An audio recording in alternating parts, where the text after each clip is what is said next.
Бишкеке. Это панорама. Около 6 человек у нас здесь. Большинство из них волонтеры.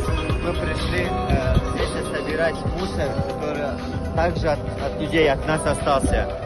Вокруг очень много наших волонтеров, можете посмотреть.